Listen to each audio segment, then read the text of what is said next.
Hi friends, ಎಲ್ಲರೂ ಹೇಗಿದ್ದೀರಾ? ಇದು ಬುಧವಾರದ ವ್ಲಾಗ್ ಆಗಿರುತ್ತೆ. ನೆನ್ನೆ ಹಲಸಿನ ಹಣ್ಣು ತಂದಿದ್ರಲ್ಲ ಅಮ್ಮ, ಅದನ್ನ ಕಟ್ ಮಾಡಿ ಕೊಟ್ಟಿದ್ರು. ಸೈಡಲ್ಲಿ ಸ್ವಲ್ಪ ಹಾಳಾಗಿತ್ತು, ಅದನ್ನ ಕಟ್ ಮಾಡಿ ಹಾಕಿ ಚೆನ್ನಾಗಿರೋದನ್ನ ಬಿಡಿಸಿ ಇಟ್ಟೆ.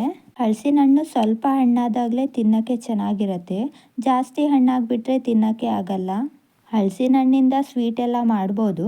ನಾನು ಒಂದ್ಸರಿ ಟ್ರೈ ಮಾಡಿದ್ದೆ, ಚೆನ್ನಾಗೂ ಬಂದಿತ್ತು.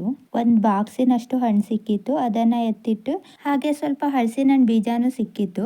ಹಲಸಿನ ಹಣ್ಣು ಬೀಜನ ಸುಟ್ಕೊಂಡು ತಿಂದರೆ ತುಂಬ ಚೆನ್ನಾಗಿರತ್ತೆ. ಹಾಗೆ ಸಾಂಬಾರು ಮಾಡ್ಕೊಂಡು ತಿನ್ಬೋದು.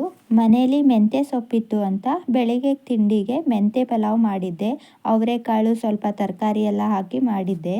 ಹಾಗೆ ಮಧ್ಯಾಹ್ನದ ಊಟಕ್ಕೆ ತೊಗರಿಬೇಳೆ ಸಾಂಬಾರು ಮಾಡಿಕೊಂಡೆ. ಹಾಗೆ ಅಡುಗೆ ಮನೆ ಕ್ಲೀನ್ ಮಾಡಿ ನಾನು ಟಿಫನ್ ತಿಂದೆ.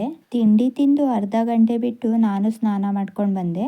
ಹಾಗೆ ನನ್ನ ಮಗನನ್ನು ಸ್ನಾನ ಮಾಡಿಸಿ ಮಲಗಿಸ್ದೆ. ಮತ್ತೆ ಮುಂದಿನ ವಿಡಿಯೋದಲ್ಲಿ ಸಿಗೋಣ. Thank you for